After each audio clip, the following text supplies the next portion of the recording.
Recording in progress. I love that. So my name is Stephen T. Liccardi. This is breakout room A11, Coup de Ma, using poetry to redefine our mental health.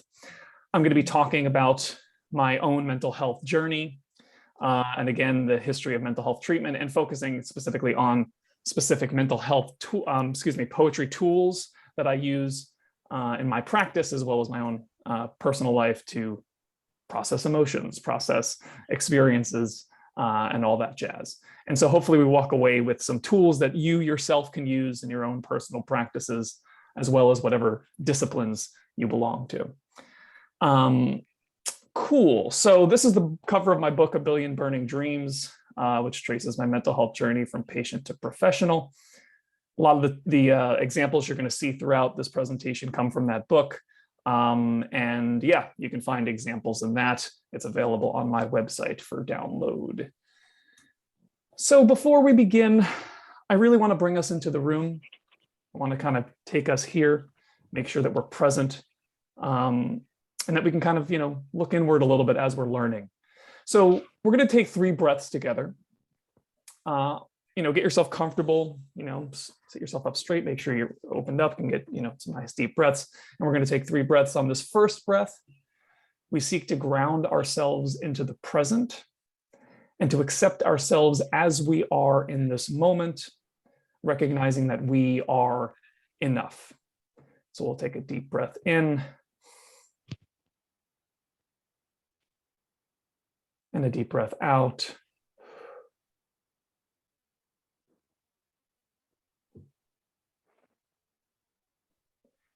And on the second breath, we seek to co-create a loving, shame-free space for us to explore without judgment and to embrace a willingness to be disturbed. So take a deep breath in and a breath out.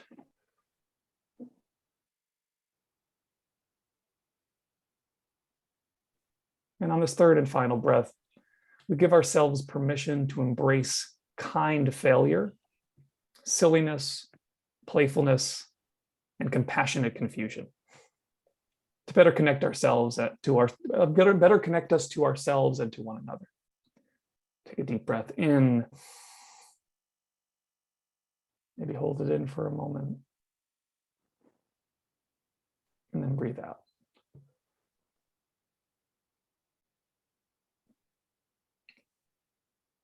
So now that we have the gift of being here, from all the places you could be, you're here. I'm deeply thankful for that. I want us to grab whatever it is that we're, writing with or noting with or sketching with.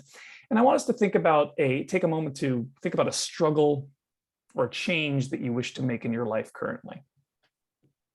Maybe this is anxiety or an emotion that we're coming to grips with. Maybe it's a behavior that we want to do less of, buying things on Amazon, eating chocolate, whatever it might be. And as you're thinking about this struggle or this change, I want you to imagine that struggle or change as an embodied being or creature. What would they look like? Give as much detail or adjectives that you want to this being or creature. Perhaps they are tall with 6 limbs. Perhaps they are an amorphous blue cloud. Maybe they have yellow suspenders or fuzzy slippers. I want to recognize that this portion of the exercise is modified from the playwright Christina Quintana. So now we have some kind of vision in our mind's eye about a being or creature. We're going to be going on a journey with them. And if you feel comfortable, you can add in the chat. You want to navigate to the chat function, one piece of this being or creature that is sticking out to you.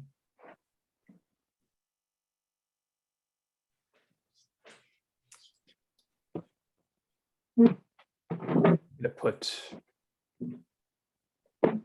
purple octopus. I'm going on a journey today with a purple octopus. That's the embodied struggle or creature that I'm bringing today.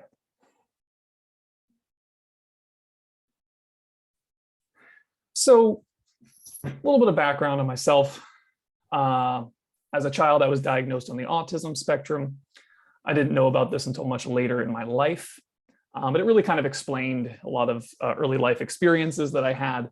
I was struggling with something called sado seizures, which were really disassociative episodes where I would kind of like go on the floor and flail around. And it was the result of not knowing how to deal with anxiety, how to deal with stress.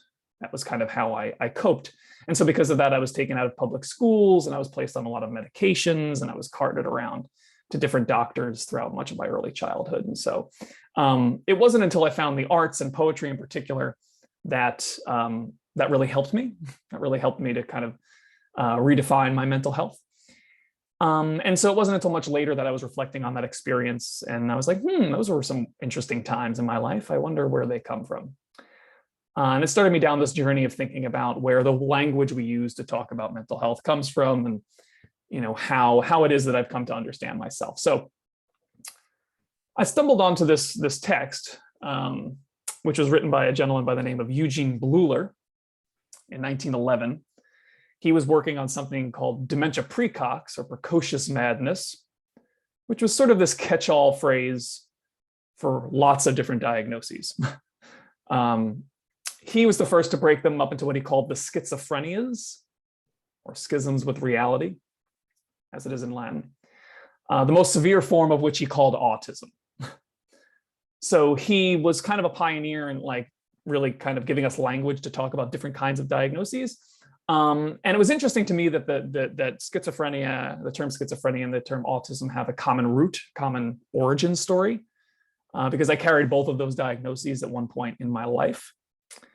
And it was interesting because, Bleuler described autism being the most severe form of schizophrenia as like individuals who had so totally broken with reality that they kind of regressed inward and relied on metaphors and wishful thinking and mythological thinking to relate to reality, which I always found interesting because that seems to marry perfectly with poetry, what poetry does.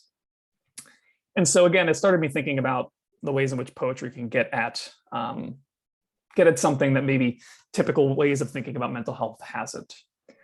And the reason I found Bleuler's name was actually, I was working in Queens, New York at the time, and that's where I'm originally from. And there's a mental health clinic there that still bears his name. And so that's how I found out about who he was and how he had created these terms. And this sort of text originally was in German, as you can see. I have yet to find a copy in English, by the way, so if anybody knows one, let me know. Ooh, there's a cat here now, yay. Shout out to the cat. So, thinking about this, it started me again thinking about the history of mental health, like, how there are different trends that have come out of, different periods in mental health. And I live in Southwestern Virginia now, which has this incredibly unique institution called the Southwestern Hospital. It was originally known as the Southwestern Hospital for Negro Insane. It was originally created during the Reformation period of American history, right after the Civil War, after we had abolished slavery. And what makes this place really interesting is that it has the most complete record of any mental hospital in the United States, going from its founding in 1884, I believe, all the way up to the 70s. And this has all been digitized by the University of Texas at Austin. And you can find it online. And it's really interesting because it presents this really unique archive where we can see how trends in mental health have shifted over time. And just as racism was really at the heart of the history of the United States, it propagated throughout psychiatry as well. What we find in records from this institution is that for Black folks, African-American folks who were instituted at this hospital, is that often their newly achieved freedom was seen as a reason for why they had become psychotic, or they had broken with reality. So you would see in patients' charts that the reason this person has become psychotic is because they recently achieved their freedom. Freedom was seen as the reason for why. It's very much in line with the history of drapetomania, the supposed diagnosis that explained why enslaved people would run away. And also you would see in these records that when a patient was doing well, when they were, deemed to be in recovery, it was because they were willing to work for free. If you were able to offer up your labor for free, then you were seen as being better for folks of color. And I bring this up here because as a mental health clinician, it feels really important for me to be aware of the history of how we frame mental health. And how we've come to the moment that we're at now. And we still see to this day that more quote unquote severe diagnoses such as schizophrenia and bipolar disproportionately are assigned to people of color, even presently. And so I've been doing a project to try and to go through these records, these digitized records, and do some blackout poetry, which we'll see a little bit later on. You can see a version of that in the background, as well as some other ways of playing with the narratives in those records. I can provide a link if folks are interested in seeing that afterwards. Oh, and this is one of the images from the archive. I just like the title, Group of Insane Patients Road Building. I'd like to think of myself as an insane patient who's road building. Another institution that I became aware of and sort of like looking at the history was the Canton Asylum in South Dakota. Or it's also known as the Indian Asylum. It wasn't an asylum at all. It wasn't a hospital at all. It was really a repository for indigenous people that the United States government, the federal government, deemed troublesome. So these were folks that would be picked up in Illinois for drunkenness, or picked up in Florida for grand larceny or something like that, and they'd be shipped off to this institution to be housed. And so it was a place where you had lots of indigenous people from lots of tribes all across the country, many of whom couldn't speak a shared language, and who were, housed against their will. Again, this is not something I learned about in grad school when I got my master's. This is not something I was made aware of, but it is a part of the history. And it's a really despicable and sad one. What was really interesting about this institution was that it was around during the Depression and the Dust Bowl. And so the local town of Canton used to charge admission for people to the bottom floors. And this is a spoon from the souvenir shop from the Canton Asylum. Unbeknownst to those tourists who were coming and feeding the local economy, is that on the floor above them, many of these folks were experiencing torture. They were chained to their beds, they were waterboarded and all kinds of things. And again, just being aware of how we've treated folks of color, indigenous peoples here in the United States, and how the trends of the history here are not, psychiatry and psychology and mental health are not free from those things. This report from the 1980s provides some pretty gruesome details. Again, I bring this up here because I'm doing a blackout project on it currently, going through and trying to excavate some meaningful lessons from this dark history. And also, to be really clear, indigenous folks are still here. They are still among us. They're actually survivors and the descendants of folks who are housed here as well in South Dakota. So you can find out information about that. So that's some heavy information, some heavy information that we might not be aware of. If we've synapsed with the mental health industry in any way, it might be shocking. It might be unmooring. And so I want us to go back to that creature, that being that we've been on a journey with.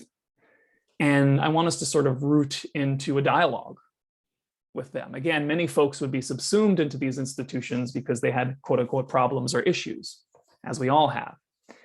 So I want us to think more differently about that rather than just ushering it into shame. So thinking about this being or creature that we've identified, again, this struggle or change, I want us to take just, a minute or so, I'll time us, and to create just a list, regular old like grocery list, of things that we love about this being or creature, this struggle or change that we've identified. Again, we don't often think about our struggles as something to be loved or something to be cared for, but that's why we're here. We're trying to redefine our mental health. So I will put a minute on our timer. You know what, let's do 2 minutes. We've got some time. 2 minutes. And let's just create as long or as short a list as we can. Our time starts now.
And that was 1 minute. We have another minute left.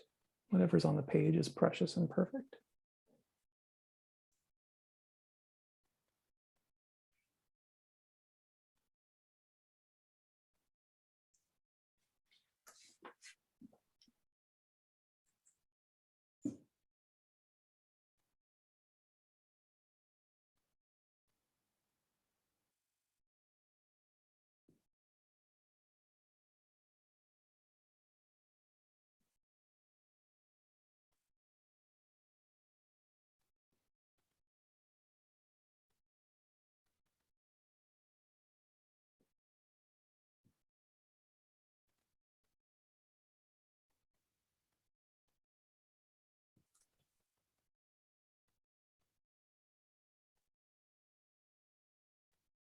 And that is our time. Again, thank you for taking this moment to put some words on the page or forms or images. Before we push on, I just want to take a moment to check in and see if anyone has any questions or reflections on what has been offered so far.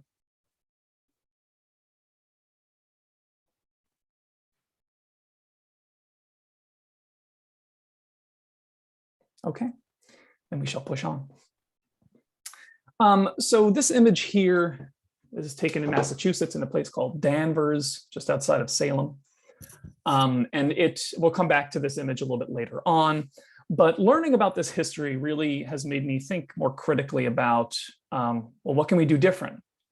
What tools are available to us that maybe have not been rooted into, to think more differently about our relationship to this history, our relationship to our own mental health, and how mental health is framed by history. So I want us to, again, turn to our notepad. Now that we have a list of things that we love about our being, our creature, again, doesn't matter how long or how short, I want us to pen a letter to this being or creature, to this struggle or change, and to communicate whatever you feel like you need to or would like to communicate to this being or creature. I encourage you to start with dear, but consider, is this a love letter? Is it a farewell letter? Is it an invitation? Can it be all at once? And can it be rooted in love? So for this, we'll give ourselves 3 minutes. 3 minutes to pen a letter. Again, communicating whatever it is that we feel we need to communicate to our being or creature. Do you have any questions about this? Okay, our 3 minutes starts now.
That was 1 minute again, thinking about how our letter can be rooted in love.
With these last 30 seconds, perhaps consider how we might end, where we might end, last phrase.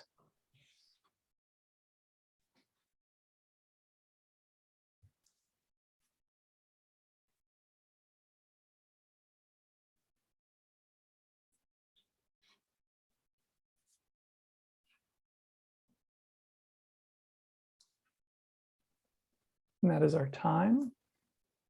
Again, thank you for giving yourself the gift of writing a letter. How often do we do that these days? Lives are filled with emails, it seems. So I've shared a little bit about the sort of history that fascinates me, at least. But I wanted to bring back to my own history and how it has come into play with my poetic practice. This was a book I found around the same time, hidden in an old desk that I was using where I was working, around the same time that I learned about Willard and his history of schizophrenia and autism. And this is the pill book, the illustrated guide to the most prescribed drugs in the United States, 13th edition. I think they're up to like 25 or something like that now.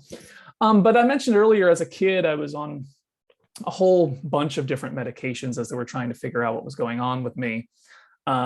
I was taking anxiolytics, anti-anxiety drugs, antidepressants, antipsychotics, kind of the whole deal. And these are precious drugs that help people achieve better versions of themselves, their whole selves. And I think that's precious and beautiful. And I'm deeply thankful for that. That was not in line with my own experience, but I recognize that people have much more positive experiences with that. And this brief section is not at all to vilify them, but to just offer how I've used poetry to make sense of my own history. So I decided to go through this book and look at specific drugs that I was prescribed and to do blackout or erasure poems. Again, what you're seeing behind me. And this is blackout or erasure is a really powerful tool that allows us to excavate meaning out of pre-existing texts. And so everything here is just words that have been pulled out by scoring away at other words, again, found in the text. And so Risperdal was one of these medications that I took for a long time. And I'll just read this out loud. Risperdal. Do not take if you are allergic to people with increased mortality. Drugs should not be used to treat people.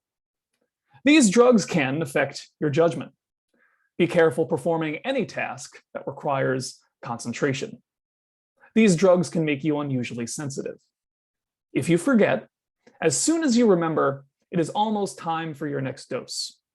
Call your doctor if you forget.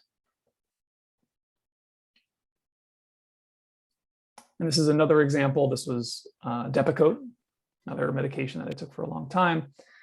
Cautions and warnings. Do not take if you are sensitive. Use this drug if you have a history of failure. Possible side effects. Most common: nausea, vomiting, diarrhea, indigestion, abdominal pain, dizziness, sedation, or sleepiness, weakness, weight gain, emotional upset, depression, and changes in blood components. Less common, loss of control.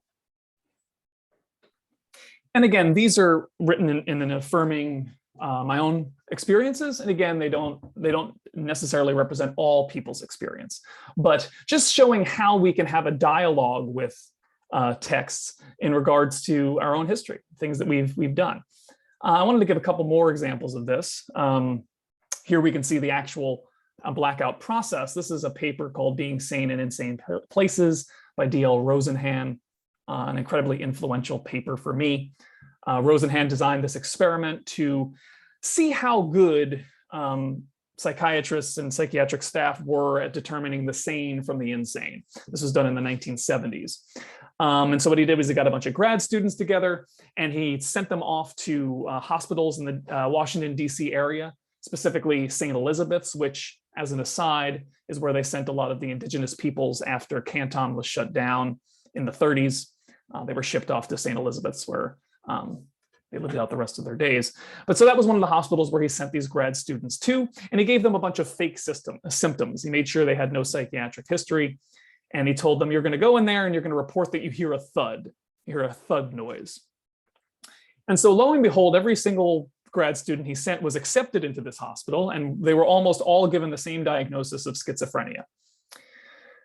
Interestingly, when they were there, they were then asked to take notes. And what they found was every interaction they had with the staff there almost always went back to their diagnosis. For example, they might be sitting there outside of the lunchroom waiting for lunch because they were bored and they had nothing better to do. And the staff would come along and say, you see, the reason these folks are schizophrenic, and that's why they're sitting here, because they're perseverating on, oral obsessions and all this kind of stuff. What was really interesting is that it was incredibly difficult for them to leave unless the psychiatric staff determined that they were in remission, never actually cured, but in remission. And what I found most interesting was at least one individual who was there at the hospital for several weeks started to believe that they were in fact experiencing delusions or hallucinations, where the diagnosis itself becomes sort of internalized. I want to also point out here that this idea of kind of sending folks off into institutions to sort of report back what is there is part of a long history. But almost 100 years before, Nellie Bly, one of the pioneers of investigative journalism, got herself committed to Blackwell Hospital, which is now on Roosevelt Island in New York, and reported back what she saw there. And as we know, there's a history of hysterical, quote unquote, women being institutionalized because their husbands don't want to be with them any longer or whatnot. And so it was an incredibly brave thing that she did. And also she had trouble getting out once she was there. So I just want to recognize that, Rosenhan wasn't the only person to do this, and that, brave women were doing this like many things before he was.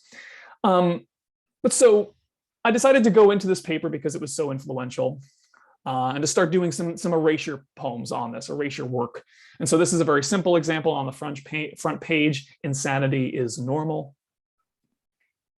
Some other examples, this is again my background, commonly pejorative social stigmas, see the sane, insane reversed.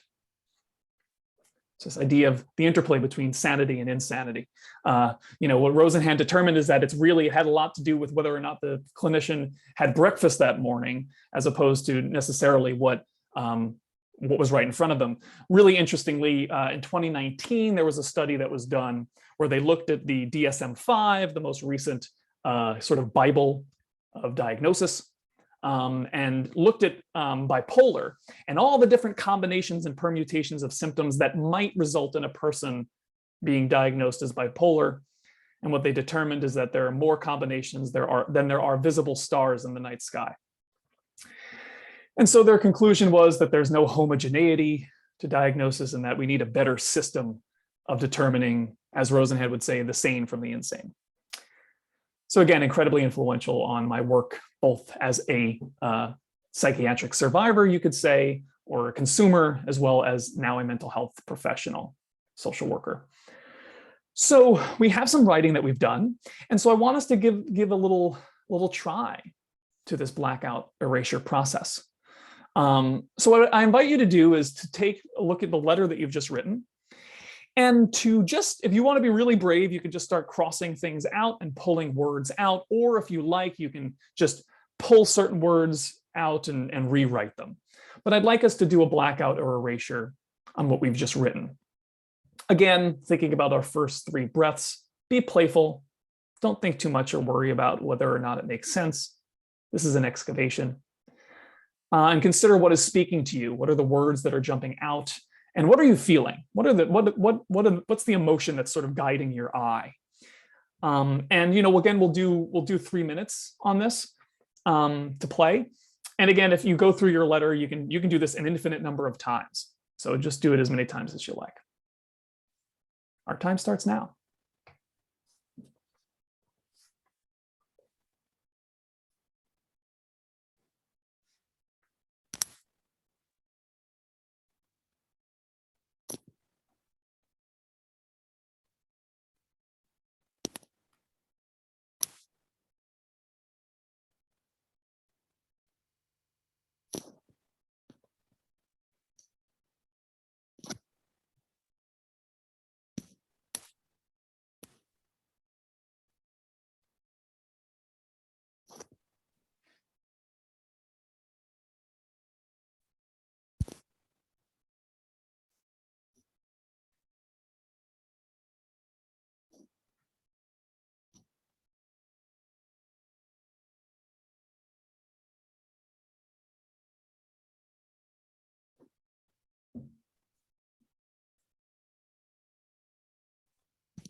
That's about halfway through our 3 minutes again.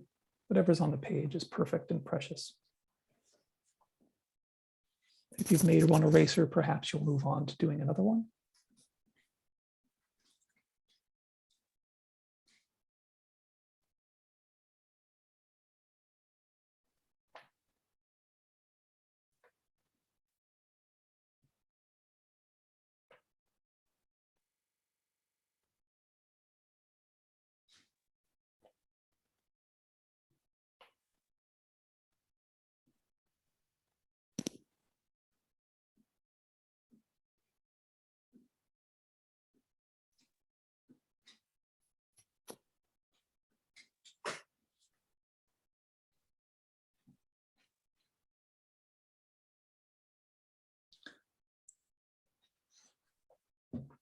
With these last 30 seconds, again, perhaps reflect on what you've found, what you've discovered in your excavation.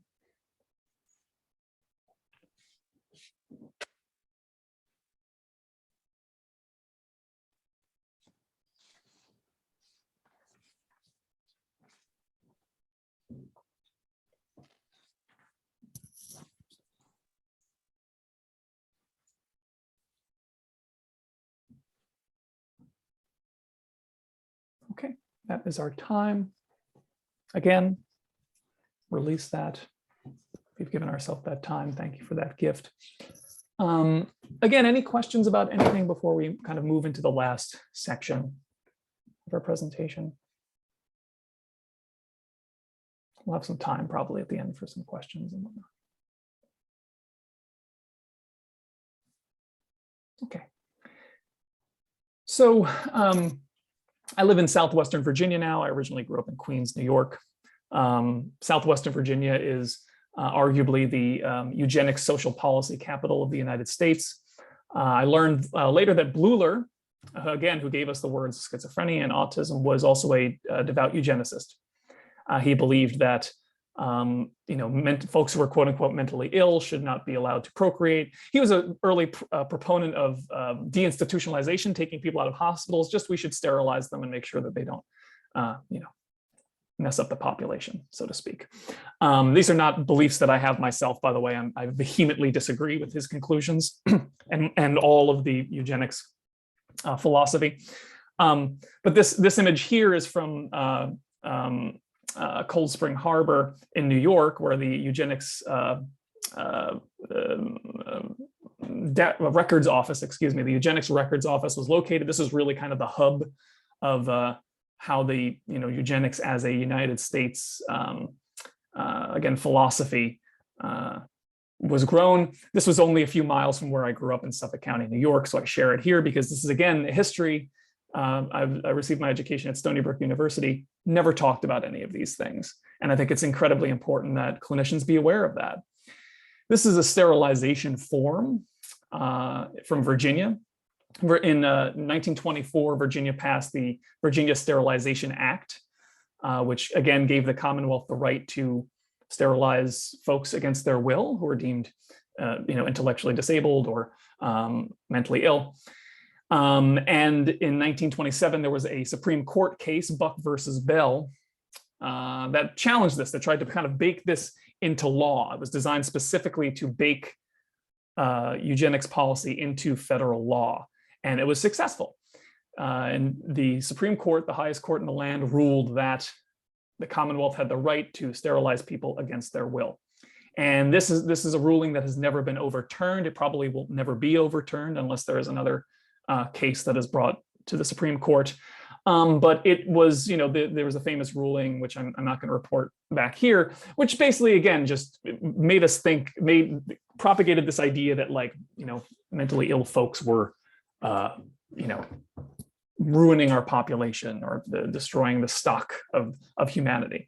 And as Rosenhan, I think, proved later on, who is and is not mentally ill is relatively irrelevant. And I'm a strong believer that it has a lot to do with life circumstances and the ways in which we are built to survive that manifest these different things. So now going back to the image from Danvers before, this was taken in a place called Willard in upstate New York. Willard is perhaps most famous for, I think it was 700 suitcases that were discovered in the attic of an abandoned mental hospital. There's an incredible book by Darby Penny, who recently passed, an incredible book. I think it's one of the greatest books ever written, where she meticulously documented who these suitcases belonged to and really sketched their lives and who they were. And the book is called The Lives They Left Behind. An incredible book, can't recommend it enough. But so this is the cemetery of that hospital, Willard. The hospital has now been demolished. Portions of it are now a prison, which is a pretty common practice, turning old asylums into prisons. But each of these steel markers was wrought by the patients themselves and represents a grave. So this is the Willard Hospital Cemetery. And these are the only markers that we have to note who is there.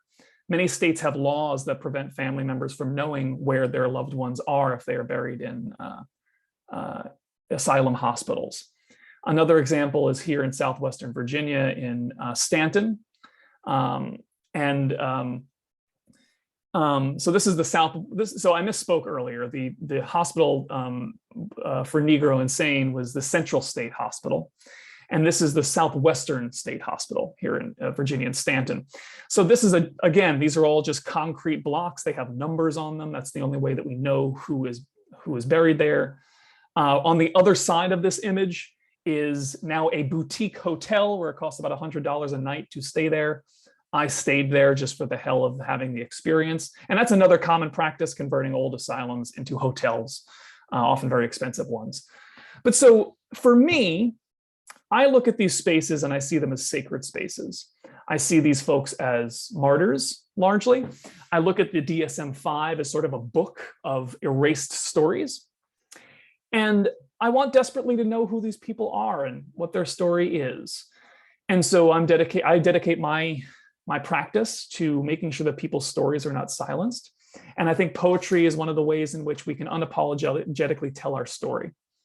We can engage with people's emotions before they can judge us. That's what I believe, at least. I think it's a powerful tool of empathy. And so I'm currently in the process of documenting these spaces, these cemetery spaces, through poetry and performance, to give voice to those who can no longer tell their story, but whose story I believe is still worthy and beautiful of being honored. So that's another project of mine that I just want to talk about here. So I don't think we'll go through this practice, but there's another tool that we can use. It's called the golden shovel. Some folks who are familiar with poetry might be aware of it, but if you want to do this on your own time, that you can.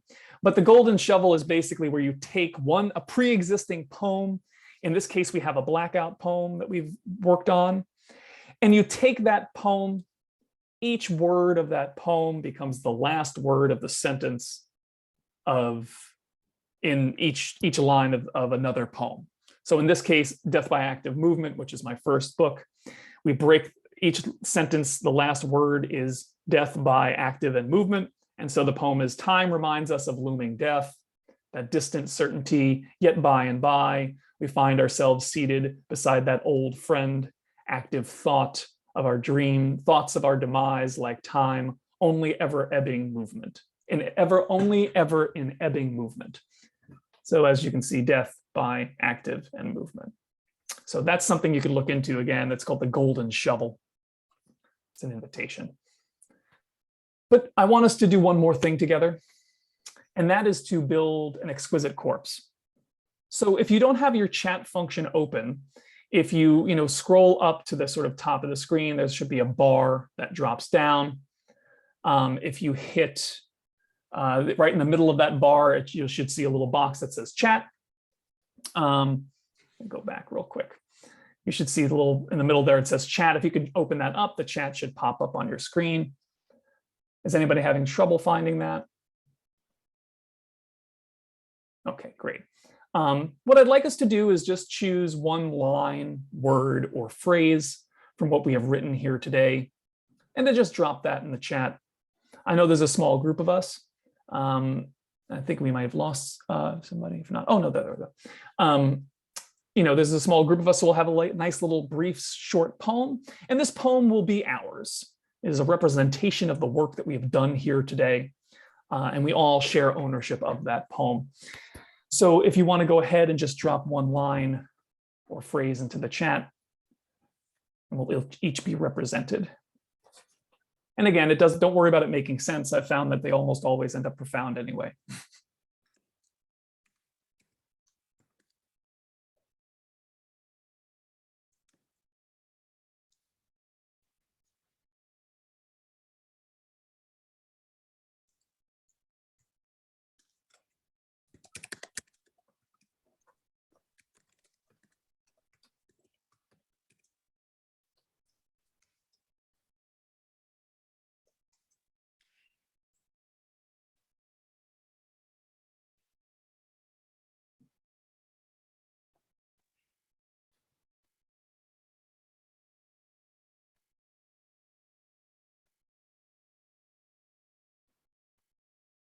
Great. I think we're all represented. And I'll just read this out loud. Because all manifestation, taloned as my tongue, left learning, indeed, utopian ideas about what is possible. Dear soldiers of my country, I am grateful to you. So that is ours. We all share ownership of that. Thank you for building that with me and for being here. And again, I just want to end on, this is the cover of my book, A Billion Burning Dreams. A lot of these practices have examples that can be found in that book. I can be found on my website, which is here. This is my contact information. Reach out to me anytime you like. You're never bothering me. It's always a gift to hear from people. So if you have any questions about these or how to use them, I use them in my practice all the time as well. With clients, I'll have them do erasures on their charts and things like that. But thank you so very much for being here. It means the world to me. And we'll use these last 10 minutes to sort of chat through what we've done, what we built. Do you have any questions? Yeah, could you talk a little bit about how you use them with clients? Yeah. One thing I will say is you can also do these with pictures. I work with children now. I work with kids between 5 and 17, and I use pictures a lot, where we'll take turns drawing something. We'll create like an exquisite corpse out of a drawing, or we'll draw a version of ourselves, and then we'll erase the pieces that we don't like. That's an example. When I worked in community-based mental health, we had these like thick charts that were like, people, all their information and stuff like that. And many people had like multiples of these. And by and large, people never had access to them. They never looked at them. By law, they can look at them whenever they want, but they just never did. And so a lot of times I would just print things out, and we would just erase the words that they disagree with or that they don't understand. We would, draw on top of them. And it was a way of sort of taking back ownership of sort of the clinicalized ways in which our stories are made, and so that's one of the more concrete ways that I've done it. I've done it with colleagues as well. We use like, questionnaires and stuff with a lot of our work. Sometimes I'll just be like, let's just tear this up and make some poems out of it, and it's really interesting how you can have conversations and dialogues with these things in that way. So those are all sort of examples. And of course, if you have books that you're a big fan of, like that you really love, get yourself an old used copy at a garage sale or online, and just go to town with a Sharpie and just start crossing things out and have a conversation with it in ways that you perhaps haven't. So those are all examples of ways in which I've used it. Do you know anybody who's written any research on this? That's a great question. So I'm actually talking with a university in Louisiana that is looking to do that. They're looking to build a curriculum around that. So they're doing a research project on both its usage as well as ways of incorporating it into. Surprisingly, I've been doing a lot of work with medical students around use of erasure and these larger poetry techniques. So all of which is to say is that there's not a large research amount, but I'm talking with folks to figure out how to make that happen. But even a case study or two would be a beginning. I mean, that's where you start. An N of one is better than none. Yes, exactly. Thank you for that. Thank you for that. So, it's very interesting work, and it would be wonderful to see it out in the literature more. Yeah, thank you for that. Hopefully it will be very soon.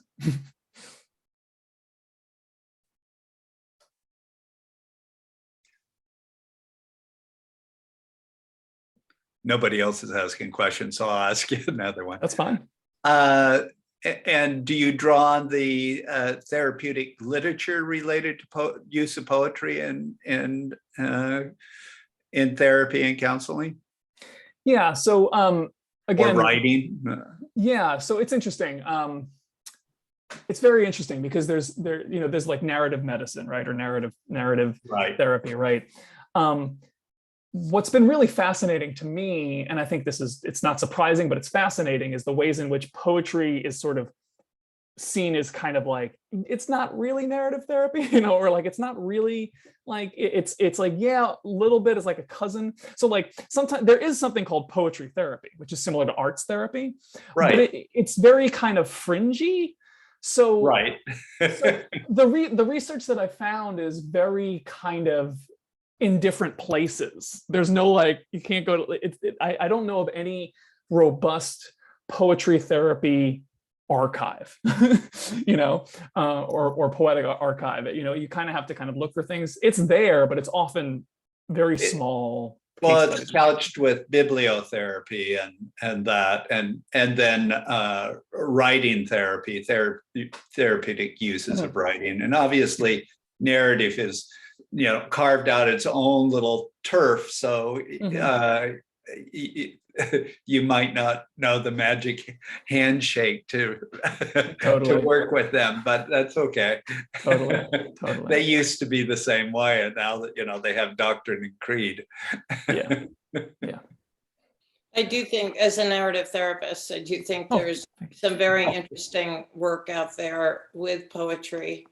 And if you want to email me, narrativetalk@gmail.com, I'm happy to share some resources. It's very wonderful work that you're doing.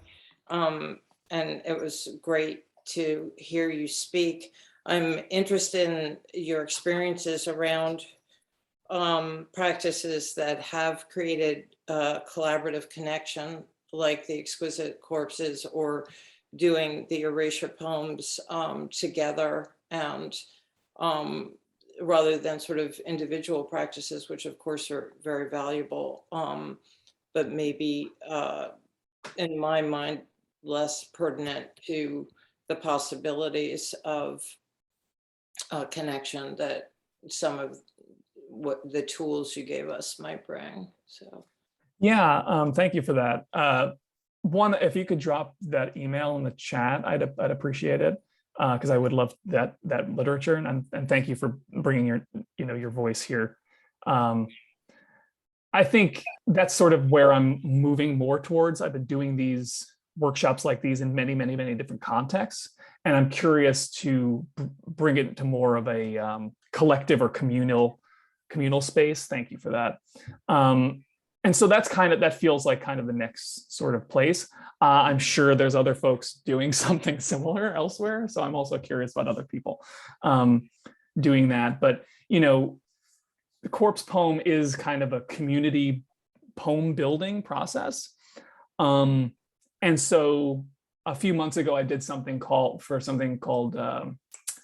performing. It was Performing the World. No, it was this like online festival, and we built something that we collectively called a world poem, because it was this living thing that every time somebody added to it, and it was people from all over the world, it would rearrange the poem.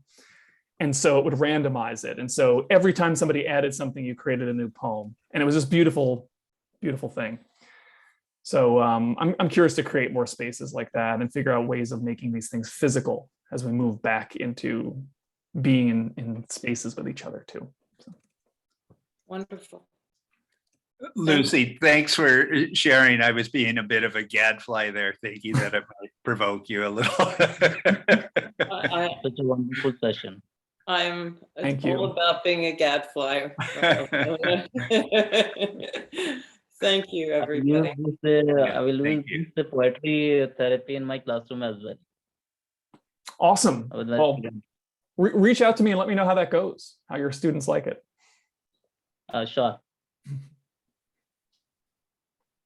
What I love about this too is that there are there's so much you could, like I said, you could do this with pictures, you could do this with collage too. You can it's basically like you're creating an eviscerated collage. You can do it with different languages. You can do this with sound too. There's whole albums that have been built by taking music and pulling things out and replacing it and all this other kind of cool stuff. So I just love the idea of eviscerating things and putting them back together. Is the idea worked in a group? What's that? Is this idea work in group?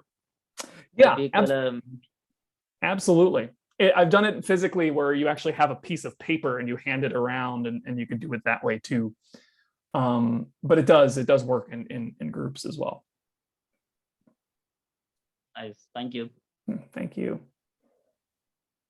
And this is my favorite part, where we awkwardly watch the number just sort of roll down and we just sort of smile at each other. So again, thank you for being here. It means the world to me.